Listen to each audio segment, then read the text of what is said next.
संत शिरोमणि आचार्य गुरुवर श्री विद्यासागर जी महाराज की जय। और हम योग प्रणेता पूज्य गुरुवर श्री प्रणम्य सागर जी महाराज की जय। ओम अरहम नमः। श्री तत्वात् सूत्र के द्वितीय अध्याय की रिवीजन कक्षाओं में आप सभी का स्वागत है। अब हम जीव विज्ञान के बारे में अच्छे से जान चुके हैं। अब हम इन गूढ़ सिद्धांतों को रिवाइज करेंगे और द्वितीय अध्याय की दूसरी मध्य अवधि परीक्षा भी देंगे। 10 रिवीजन की इस श्रृंखला में आप 30 कक्षाओं के सार को ग्रहण कर सकते हैं। आप अपने मित्रों, परिवार में अन्य लोगों को भी इस वैज्ञानिक वाचना से जोड़कर पुण्यार्जन कर सकते हैं। आगामी 31 जुलाई को इसकी ऑनलाइन परीक्षा ली जाएगी, जिसमें आप जीत सकते हैं आकर्षक उपहार एवं सर्टिफिकेट्स। यदि आपने हमारे व्हाट्सएप या टेलीग्राम ग्रुप को ज्वाइन नहीं किया है तो आज ही कीजिए। इससे आप अपनी शंकाओं का समाधान प्राप्त कर पाएंगे और क्वालिफाइड शंकाएं पूज्य गुरुवर के समक्ष रखी जाएंगी। इस कोर्स की सभी जानकारियां जानने के लिए आप विजिट कर सकते हैं ttv.arham.yoga पर या दिए गए QR कोड को स्कैन कर सकते हैं। तो चलिए आज की रिवीजन कक्षा में पूज्य श्री को सुनते हैं। मोक्ष मार्गस्य नेतारं भेत्तारं कर्म भूव्रतां ज्ञातारं विश्वतत्त्वानां वन्दे तद्गुणलब्धये। देवादिदेव आदिम तीर्थंकर श्री ऋषभनाथ भगवान की, वर्तमान शासन नायक श्री वर्धमान महावीर भगवान की, परम पूज्य आचार्य गुरुवर श्री विद्यासागर जी महाराज की। तत्वार सूत्र ग्रंथराज के स्वाध्याय के दौरान द्वितीय अध्याय में 2 इंद्रिय आदि जीवों का वर्णन करने के बाद यह प्रकरण प्रारंभ होता है कि कौन से जीव कितनी इंद्रिय वाले होते हैं। इसको प्रारंभ करते हुए यह सूत्र नंबर 22 पढ़ा जाता है। वनस्पत्यंतानामेकम, वनस्पति जिनके अंत में है ऐसे सभी जीव एकम माने एक इंद्रिय वाले होते हैं। आपको ऊपर के सूत्रों में इंद्रिय के विषयों की जानकारी दी गई थी और फिर मन के विषय की जानकारी दी गई। अब यहाँ ये बताया जा रहा है कि एक इंद्रिय जीव कौन कौन से होते हैं या एक इंद्रिय किन किन जीवों के पास होती है। तो सूत्र लिखने का आप ढंग देखें, क्या कहते हैं? वनस्पत्यंतानाम, यानी वनस्पति है जिनके अंत में उन सब जीवों की एक इंद्रिय होती है। किसके अंत में वनस्पति है? जो एक सूत्र पहले आया था, पृथिव्यप तेजो वायु वनस्पतयः स्थावरा, सूत्र आया था। इस सूत्र में वनस्पति अंत में है जिनके, तो वह कौन कौन से जीव हैं जिनके अंत में जाकर के वह वनस्पति है? तो पृथ्वी, जल, अग्नि, वायु और वनस्पति अंत में।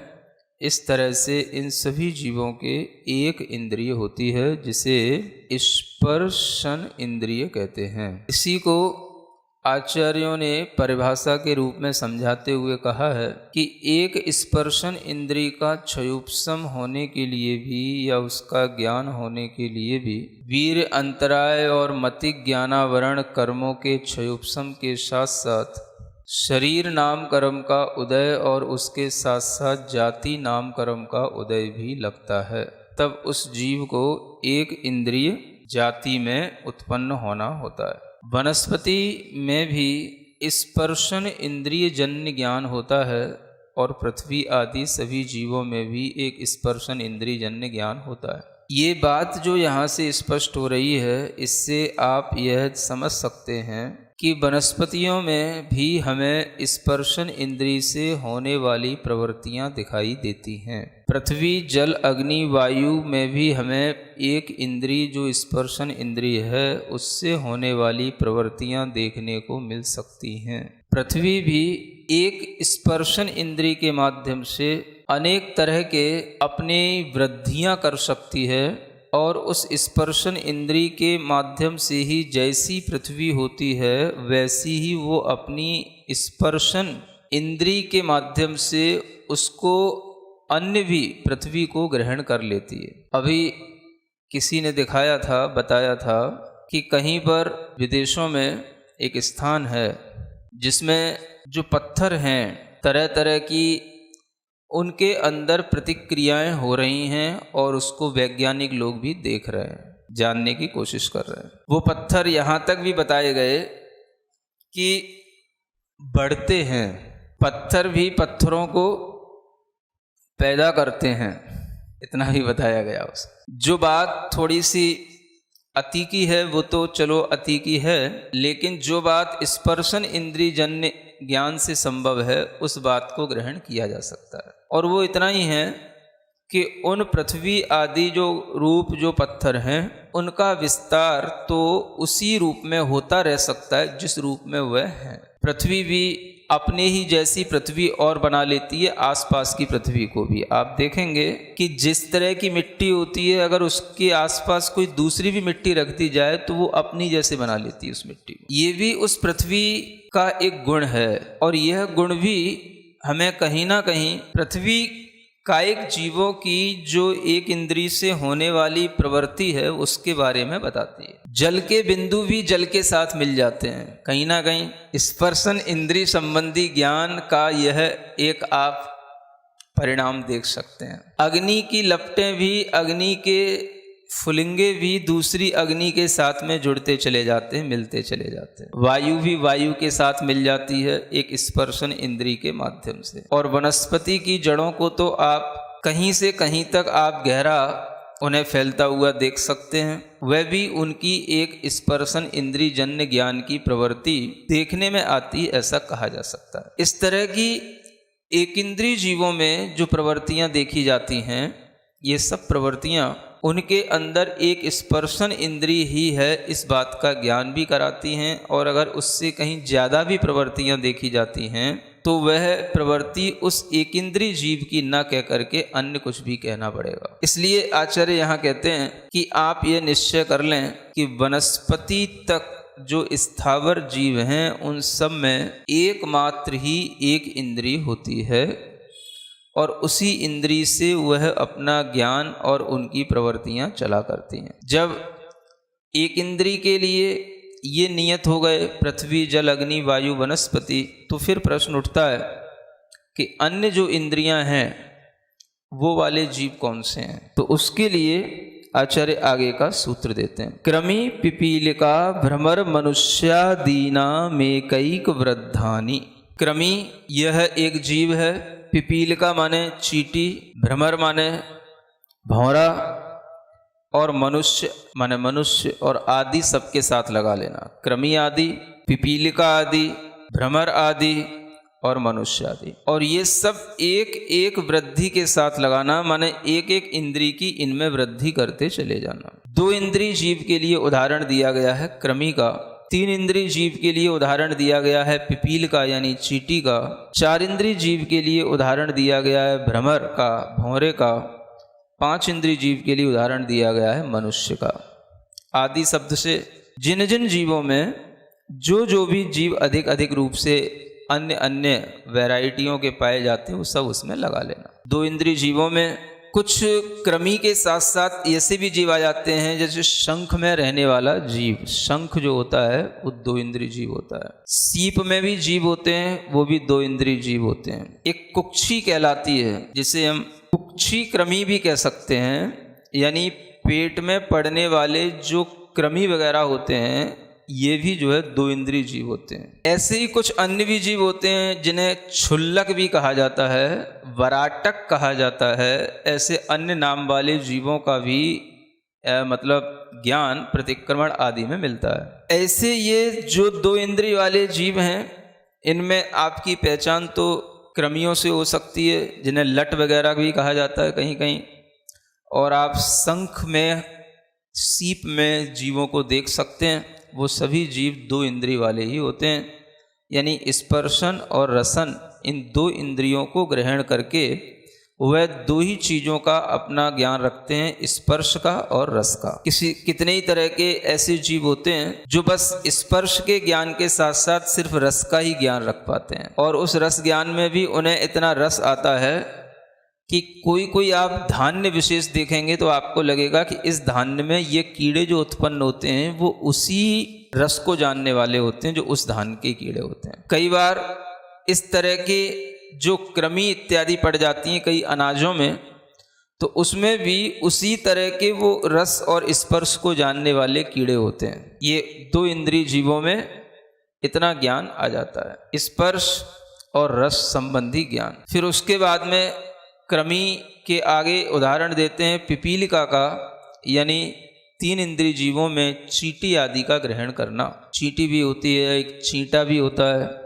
आप लोग चींटा को यहाँ क्या बोलते हो? मकोड़ा, है ना। इसके अलावा एक और जीव होते हैं छोटे छोटे, जिन्हें शास्त्रों में तो कुंथु आदि जीव कहा गया है। वो छोटे छोटे जीव होते हैं जो हमारे लिए पता भी ना पड़ते हैं, लेकिन फिर भी वो जीव अपना अस्तित्व रखते हैं, जीवन जीते हैं। अब सबके नाम तो आपको बड़े बड़े जब कोई लाइब्रेरियों में बैठोगे या कहीं लैब में बैठोगे तभी पता पड़ेंगे। लाइब्रेरियों से सबके नाम जानो और लैब में जा कर के देखो तब। लेकिन जानने में आने वाले ये सब जो जैसे आपके बालों में जो जुएं हो जाते हैं, ये सब क्या होते हैं? 3 इंद्रिय जीव होते हैं। यहाँ तक कि जो बिच्छू होता है उसको भी 3 इंद्रिय जीव कहा गया है। जो दीमक लग जाती है घरों में, वह भी 3 इंद्रिय जीव होते हैं। उनमें स्पर्श, रस और गंध, इन 3 इंद्रियों का ज्ञान आ जाता है। ये 3 इंद्रिय वाले जीव, और आगे आचार्य कहते हैं 4 इंद्रिय वाले जीवों में भौरा, पतंगा, डांस, मशक, जो मच्छर वगैरह होते हैं, ये सब 4 इंद्रिय जीव होते हैं। इनमें स्पर्श के साथ रस, घ्राण और चक्षु इंद्रिय का भी विकास हो जाता है। और फिर आगे मनुष्य आदि आ गए, तो ये 5 इंद्रिय जीव हो गए। इन 5 इंद्रिय जीवों में मनुष्य के अलावा नारकी हैं, देव हैं, पशु हैं, पक्षी हैं, ये सभी जो है पंचेंद्रिय जीवों में आ जाते हैं। एक एक इंद्रिय की इनमें वृद्धि होती चली जाती है। अभी तक आपने जो ये पढ़ा है, इसमें एक इंद्रिय वाले जीव तो नियम से अमनस्क हैं ही हैं, मन से रहित हैं, और जो 2, 3, 4 इंद्रिय वाले जीव हैं ये भी मन से रहित हैं। पंचेंद्रियों में एक असंगी होते हैं और एक संगी होते हैं। उनमें से जो संगी जीव होते हैं वही केवल मन से सहित होते हैं, और बाकी के जीव असंगी होते हैं, मन से रहित होते हैं। पिछले सूत्रों में आ चुका है कि जीव 2 प्रकार के हैं, एक समनस्क और एक अमनस्क। यहाँ पर विशेष रूप से बताया जा रहा है अब आगे कि समनस्क जीवों को क्या कहा जाता है। संगिनः समनस्काः, समनस्क जीवों को, मन से सहित जीवों को संगी कहा गया है। अब यहाँ पर जो ये संगी शब्द है, इसके बारे में आप थोड़ा सा जो अन्य जो संज्ञा आदि शब्द जो आपने सुन रखे हैं, उनसे ये संगी शब्द अपने आप में अलग है। कहाँ कहाँ संज्ञा शब्द सुन रखा है?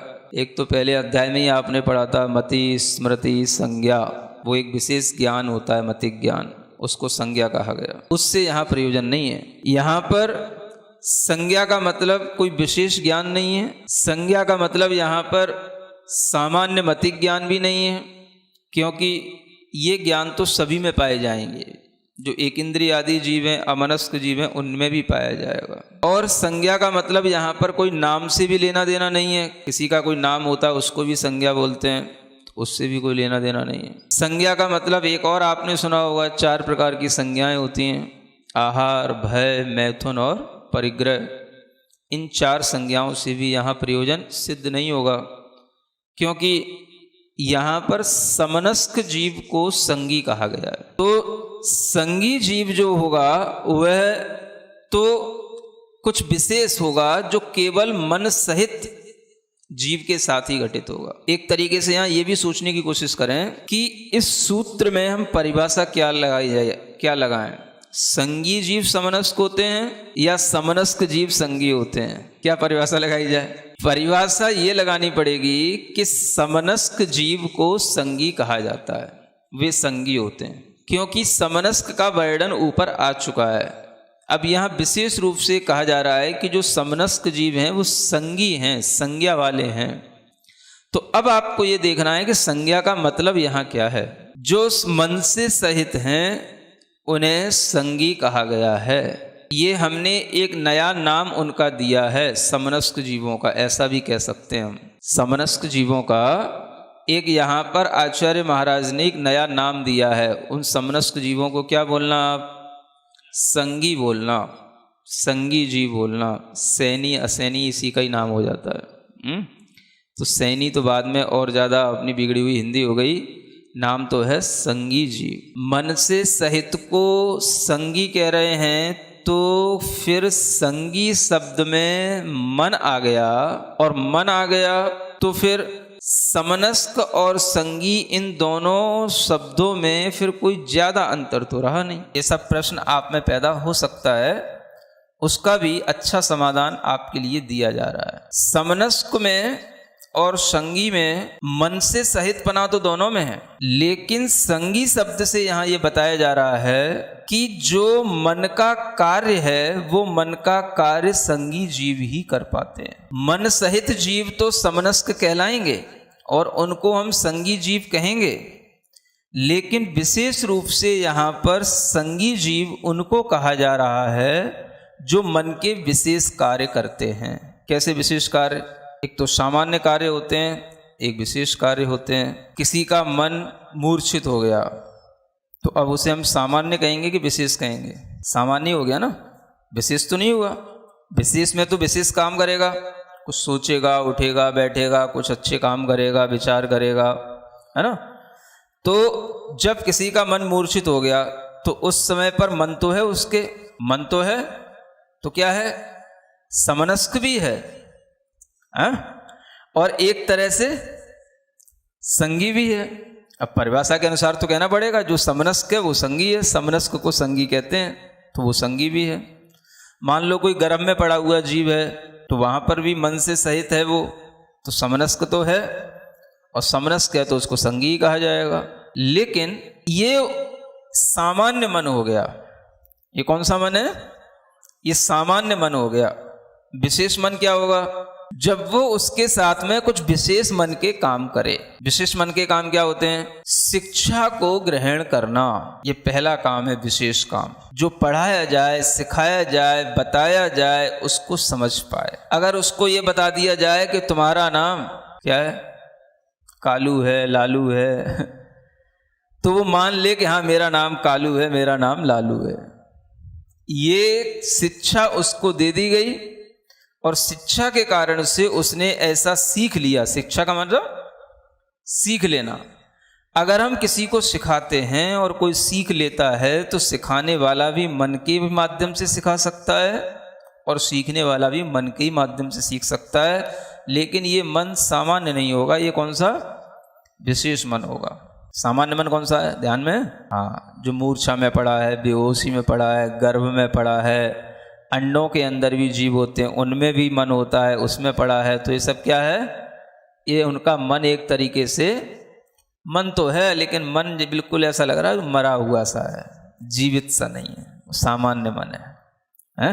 जीवित जो मन से हैं उन्हें वस्तुतः संगी विशेष रूप से कहा जाता है। शिक्षा के बिना देखो आप, जो भी मन वाले आपके लिए मनुष्य जाति में उत्पन्न होते हैं उन सबको पहले शिक्षा दी ही जाती है। आपका नाम ये है, मेरा नाम ये है, ये आपके पापा हैं, ये आपकी माँ है, ये आपका घर है, ये घर का नाम है, ये आपका, ये सब चीज़ का नाम रहता है, हर चीज़ की शिक्षा दी जाती है। ये इसका घर है, उसका घर है, ये गली का नाम है, ये शहर का नाम है, सब चीज़ें उसको सिखाई जाती हैं। ये सब क्या है? इस सब का नाम है शिक्षा। जो जो वो सीखता रहे बड़े होकर के, वो सब क्या कहलाएगी? शिक्षा। सब शिक्षा है। दूसरा काम क्रिया करना।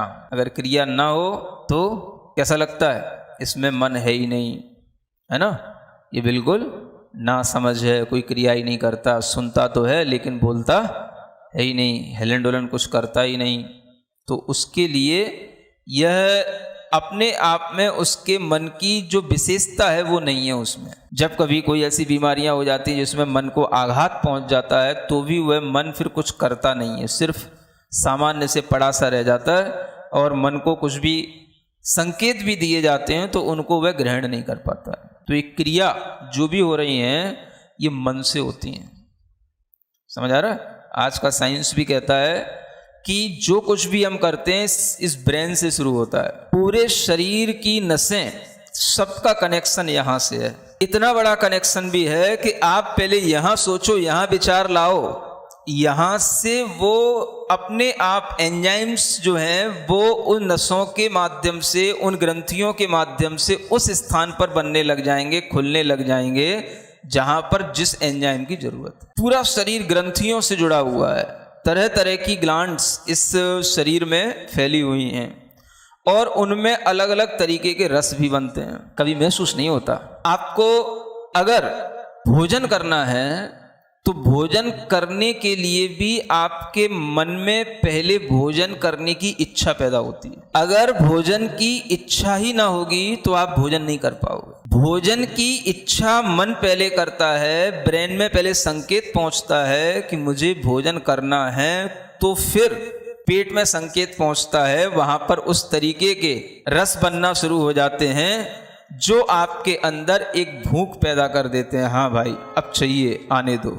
अब देखो, भूख लगी थी, भोजन भी था, अपन करने बैठे, अचानक से संदेश आया, घर में आपके इनकी डेथ हो गई है, एकदम से एक्सीडेंट हो गया है, डेथ हो गई है। सुना? किससे सुना? कान से? कान से भी सुना महाराज, मन से भी सुना। अब मन के अंदर जो रस बन रहा था वो रस बनना एकदम से बंद हो जाएगा। भूख लग रही थी ना, कहाँ चली गई? पेट में खलबली मच रही थी, कहाँ चली गई? अरे पहले वहां जाना है। क्या ऐसा हो गया? उनका एक्सीडेंट, उनकी मृत्यु, सब भूल जाएगा। अब दूसरा रस बनने लगा। अब कौन सा रस बनने लगा? अब उसके हाथ पैर कपेंगे, भय का रस उसके अंदर पैदा हो गया।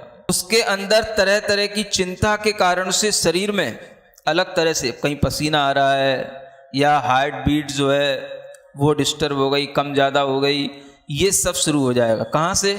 सब यहीं से शुरू होता है। ये पूरा कंट्रोल रूम यही है, इसी से सब कंट्रोल होता है। आपके लिए अगर यहाँ से कुछ भी गलत होना शुरू हुआ तो पूरे शरीर में वह शुरू हो जाता है। यहीं से संकेत पहुँचते हैं हर जगह पर, पूरे शरीर के अंदर, पेट, पीठ, हाथ, पैर, सब जगह। आप देखो, कभी किसी को पैरालिसिस हो जाता है, उसका वह जो संकेत देने वाली ग्रंथियां हैं उनसे उस दिमाग का एक संबंध जो है थोड़ा सा डिस्कनेक्ट हो जाता है। हाथ हिलाना चाहेगा, हिलेगा ही नहीं, उसे लगेगा ही नहीं ये मेरा हाथ है, मैं हाथ हिला रहा हूं, हिलता ही नहीं, उठता ही नहीं। वो ऑर्डर दे रहा है ऊपर से, उसमें काम हो ही नहीं रहा, वो काम करता ही नहीं। ये क्या है?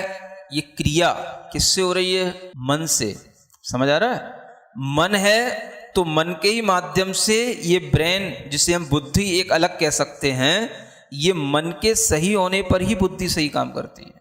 ये मन का ही फंक्शन है आगे का। तो मन के ही माध्यम से ये पूरे शरीर में हलन चलन, किसी भी तरह की जो क्रियाएं हो रही हैं। आपने भोजन कर लिया, भोजन करने के बाद में भोजन भी डाइजेस्ट तब होएगा जब आपके परिणामों में किसी भी तरीके का चिंता, भय, उद्वेग कुछ नहीं होगा। शांत रहोगे तो शांति से भोजन पचेगा। और अगर आप भोजन करने के बाद में आपने हाय तौबा, दिमाग खराब, ये एक समाचार, वो समाचार, और ये सुनने को मिल गया, ये मूड खराब हो गया, इससे काम, उससे काम, इसका लेना, उसको देना, इसमें पड़ गए हाय तौबा में। आप नियम से मान के चलो, आपने कितना ही अच्छा भोजन किया होगा, उसका डाइजेशन ठीक होगा ही नहीं। दूसरे दिन आपको आपका पेट में दर्द मिलेगा, आपका पेट खराब मिलेगा। उसी दिन नहीं मिलेगा, दूसरे दिन आप सोचोगे तो समझ में आएगा ये क्यों हुआ। संगी अगर आप हैं तो संगी का मतलब इतना नहीं है कि हमको मन मिल गया तो मैं संगी हो गया। मैं ये कहना चाह रहा हूँ, एक नई व्याख्या में इसलिए बता रहा हूँ आपको यहाँ से कि संगी का मतलब ये है कि हम विशेष मन के साथ में रहेंगे तो हम संगी हैं, और उस विशेष मन के साथ में हमारे अंदर शिक्षा की क्रिया, हलन चलन की क्रिया, ये सब होती हैं। इसी के साथ साथ उस संगीपने का, विशेष मन का तीसरा कार्य होता है आलाप। आलाप माने कहना, किसी से कुछ कहना, किसी को कुछ समझाना, शब्द बोलना, यह भी मन के साथ ही होता है और मन वाला ही कर पाता है। आप देख लो, अगर आप कितना ही अच्छा ज्ञान रखते हो लेकिन आपके लिए मन कहीं डिस्टर्ब है या कहीं दूसरी जगह लगा हुआ है तो आप सामने उस चीज को कह नहीं पाओगे। ये किससे संभव है? जब आपका विशेष मन सही हो। कितनी ही ऐसी चीजें होती हैं जिन्हें हम जानते हैं लेकिन हम कह नहीं पाते हैं, हमारे ध्यान में नहीं आती हैं उस समय पर। और हम जो है कुछ कहने को अगर होते हैं तो अगर हमारा मन साथ नहीं देता तो हम कह कर के भी कुछ का कुछ कह जाते हैं। विशेष मन का काम क्या है? आलाप, माने सही बोलना। और जो बोलता है वो मन के साथ ही बोलता है। बोलना बिना मन के नहीं होता। बोलना तो बाहर दिखाई देता है लेकिन भीतर मन का ज्ञान काम करता चला जाता है, तभी वो मन के साथ बोलते हुए शब्दों में ज्ञान डाल पाता है। अन्यथा शब्दों में कहां से ज्ञान आया? आप देखते हो बोलता कोई भी वक्ता अगर चला जाता है तो उसके भीतर उसके ज्ञान की रील चलती रहती है। वो रील उसके लिए बिल्कुल अन्यथा कुछ भी नहीं जाएगी, अन्यत्र कहीं वो ज्ञान की प्रक्रिया कहीं भी नहीं जाएगी और वो शब्द की उसी तरह से संरचना करा दी चली जाएगी, वो ज्ञान की प्रक्रिया जैसा ज्ञान उसके अंदर है। इसलिए बोलने का काम भी विशेष मन के साथ में होता है। अगर कोई लंबे समय तक सही ढंग से बोल पाता है तो वो तभी संभव है जब उसका ज्ञान सही ढंग से उसके भीतर बिल्कुल अरेंज हो। वो बिल्कुल ऐसा लगेगा कि रील की तरह एक के बाद एक, एक के बाद एक, एक के बाद एक वह विषय की प्रस्तुति होती चली जाती। ये किसका काम है? विशेष मन का, संगी जीव का। सामान्य मन का नहीं। सोते हुए नहीं कर पाओगे, ऊँघते हुए नहीं कर पाओगे। मन कहीं और होगा तो आप कभी इतना तत्व की बात ना सुन पाओगे ना कह पाओगे न सीख पाओगे, है ना। तो शिक्षा, आलाप, क्रिया, उपदेश, ये सब चीजें मन के माध्यम से होती हैं। इन्हीं को संगी जीव कहा जाता है जो इन सब क्रियाओं को अच्छे ढंग से करते हैं। उपदेश में जो भी हम तरह तरह का उपदेश दूसरों को देते हैं, दूसरों को ज्ञान देते हैं, दूसरों के लिए जो चीज़ें नहीं आती हैं वो भी हम बताते हैं, ये सब उपदेश में आ जाता है। आत्मा के हित के लिए भी हो सकता है, आत्मा के अहित के लिए भी हो सकता है, वो अलग मैटर है। लेकिन संगी का काम है इस तरह के प्रक्रियाओं में अपने मन को लगाए रखना। अब आप ये देखो, जो 2 इंद्रिय जीव होते हैं इनमें मन नहीं है, 3 इंद्रिय जीव, 4 इंद्रिय जीव, इनमें मन नहीं है, लेकिन आप देखो इनके क्रियाकलाप देखो, आप कैसा लगेगा कि आपको ऐसा अनुभूत होगा जैसे इनमें मन के बिना तो ऐसा हो ही नहीं सकता। मान लो मच्छर है, उस मच्छर को आप देखो, अगर वो कहीं पर बैठ जाता है, एक बार उसको ये ज्ञान में आ जाता है कि यहाँ आदमी बैठा है और वो उसके शरीर पर एक बार बैठ गया तो उसको वह बार बार हटाएगा तो भी वो घूम फिर के वहीं आके बैठेगा। ये कैसे होता है? अब आप कहोगे उससे ये मन तो है नहीं और मन नहीं है तो उसे स्मरण कहाँ से आ गया कि ये आदमी यहाँ बैठा है तो ये यहीं पर जाके हमें काटना है। तो जो उसके अंदर ये आ रहा है कि मेरे लिए ये जो स्थान है, यहाँ किताब रखी है, माइक रखा, यहाँ नहीं बैठेगा वो, यहाँ बैठ भी गया भूल चूक से तो उठ जाएगा और फिर जो है जहाँ उसके मतलब की चीज मिलेगी वहां बैठ जाएगा वो, और फिर बैठ गया तो फिर जो है उससे क्या लगता है कि अगर हटा भी दिया जाए तो मुझे यहीं बैठना है। तो ये क्या है? अब इसमें मन तो नहीं है, चलो ठीक है, अगर मन नहीं है तो उससे बार बार उसकी धारणा में ये चीज कैसे बैठी है कि हमें यहीं बैठना है, इसी पर आके बार बार बैठना है। ये उसकी धारणा है। इसे कौन सा ज्ञान बोलते हैं? धारणा। मतिक ज्ञान का जो एक भेद है, धारणा है ना। और कहीं ना कहीं उसमें स्मृति भी काम कर रही है। बिना स्मृति के तो फिर ये भी संभव नहीं है कि उसे जो चीज अच्छी लगती है उस पर तो बैठ जाए और जो चीज अच्छी नहीं लगती उससे दूर भग ले। मान लो धुआं कर दिया, दूर भगेगा वो, तो उसे ज्ञान तो है कि धुआं मेरे लिए अहितकारी है। कोई और दूसरी केमिकल की कोई उसके लिए स्मेल डाल दी जाए तो उसको अलग भगने की पड़ती है, तो उसको ज्ञान तो है कि ये मेरे लिए अहितकारी है। और कहीं पर उसके लिए कोई अच्छी चीज मिल जाए या कोई गंदी भी चीज मिल जाए, बस उसको लगे ये मेरे लिए सुरक्षित है, तो बस वो वहां बैठ जाए। तो उसे अपने हित की कहीं ना कहीं स्मृति तो है कि मेरा हित इसी में है, और अहित की भी स्मृति है कि मुझे इससे हटना है। और हम कह रहे हैं कि उसके अंदर मन नहीं है और मन नहीं है तो स्मृति तो मन में ही होती है, तो उसमें स्मृति भी नहीं। हम उसमें धारणा भी देख रहे हैं तो उसमें धारणा भी नहीं। धारणा कैसे होगी जब उसमें मन ही नहीं है? तो क्या समाधान है? आचार्यों ने इसका भी एक हमें समाधान दिया है। एक आचार्य हुए तत्वार सूत्र की टीका करने वाले, श्लोक वार्तिक उन्होंने ग्रंथ लिखा, आचार्य विद्यानंदी महाराज ने। उन्होंने बताया कि इस तरह की जो प्रवृत्तियां देखने में आती हैं, यद्यपि हम कहते हैं कि ये प्रवृत्तियां श्रुत ज्ञान से हो रही हैं, ये ठीक है, श्रुत ज्ञान की हैं, लेकिन श्रुत ज्ञान में भी मतिक ज्ञान पूर्वक ही ये प्रवृत्तियां होती हैं। तो मतिक ज्ञान में कुछ ऐसा होता है जो मतिक ज्ञान में इन जीवों के साथ में रहता है, लेकिन वह सामान्य रूप से रहता है। सामान्य का मतलब उनमें भी एक सामान्य स्मृति रहती है, सामान्य उनमें भी ईहा माने जानने की इच्छा सी पड़ी रहती है, सामान्य रूप से अवाय निश्चय वो भी कुछ कर लेते सामान्य रूप से, और सामान्य धारणा भी उनके अंदर पड़ी रहती है।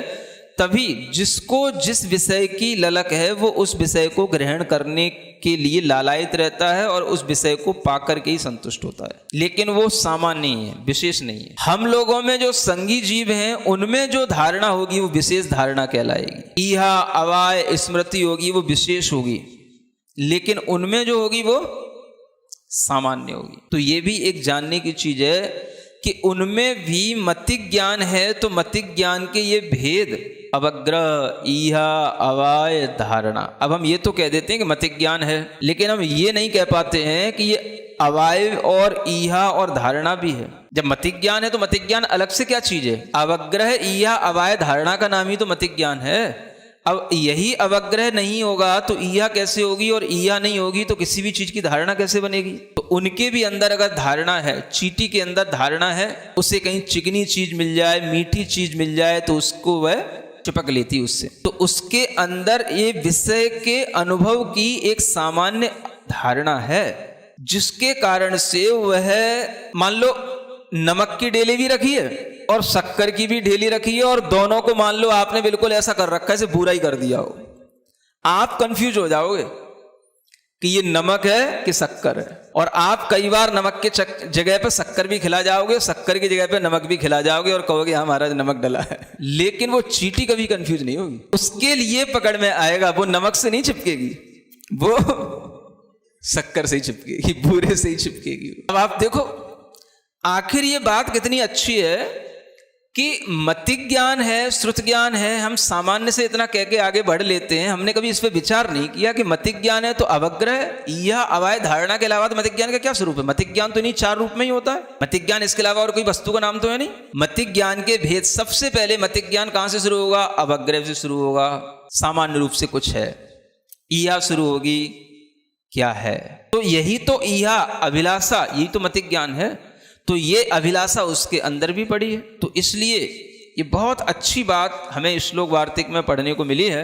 आप लोगों को भी बता रहा हूं कि इन जीवों में भी ये मतिक ज्ञान के सभी परिणतियां, सभी भेद सामान्य रूप से स्वीकार करना, इन्हें सामान्य अवग्रह, सामान्य ईहा, सामान्य अवाय और सामान्य धारणा कहा गया। विशेष नहीं है, विशेष तो अपन लोगों के अंदर है, जिससे हम विशेष की स्मृति करते हैं। सामान्य की स्मृति तो पड़ी ही रहती है, वो तो कोई काम की नहीं होती। जो विशेष की स्मृति होती है उसी से अपना काम चलता है। तो उनके अंदर जो स्मृति इत्यादि होंगे ये सब सामान्य रूप से रहेंगे, तभी वो मतिक ज्ञान होगा, और तभी मतिक ज्ञान पूर्वक वो श्रुत ज्ञान होगा, जिस श्रुत ज्ञान के माध्यम से वह हित में प्रवृत्ति करने के लिए और अहित से बचने के लिए अपने को तैयार रखेगा। जैसे ही उस चींटी को लगा कि यहां से इस बूरे को हिला दिया गया है, तो वो चींटी उसको छोड़ के भागने लग जाती है, केवल हिला दिया गया हो। जैसे ही उसको लगा कि इस सारे के सारे इस द्रव्य को, पदार्थ को उठा के धूप में रख दिया, सब अपने आप तितर बितर हो जाएगी, सब छोड़ के चली जाएगी, क्योंकि उसे लगा अब ये धूप मुझे जला देगी, ये मेरे लिए अहितकारी। ये सब श्रुत ज्ञान उसका किसके साथ? जो सामान्य अवाय, सामान्य धारणा नाम का जो उसके अंदर एक भाव बैठा है, उसके साथ ये श्रुत ज्ञान भी काम करता है।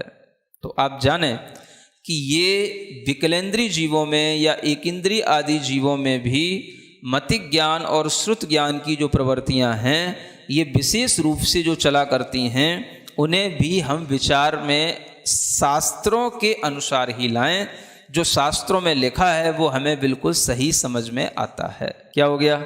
संगिन समनस्का। अब समनस्क जीवों का सबसे बड़ी संज्ञा क्या होगी, सबसे बड़ा काम क्या होगा? आत्महित का प्रयोजन होना, ये उनका सबसे ज्यादा संगीपन का विशेष काम होगा। संगिन समनस्का, ये सूत्र को आप ध्यान में रखें। सिरिजिणवाणी जग कल्याणी जग जन मदतम मोहरी जणमण हारी गढ़हर हारी जम जरा भव रोग हरी तिथ्य राणम दिव्य झुणिम जो पड़ई सुणई मय्ये धारई राणम सौख मणंतम धरिय सासद मोक्ष पदम पावई सासद मोक्ष पदम पावई।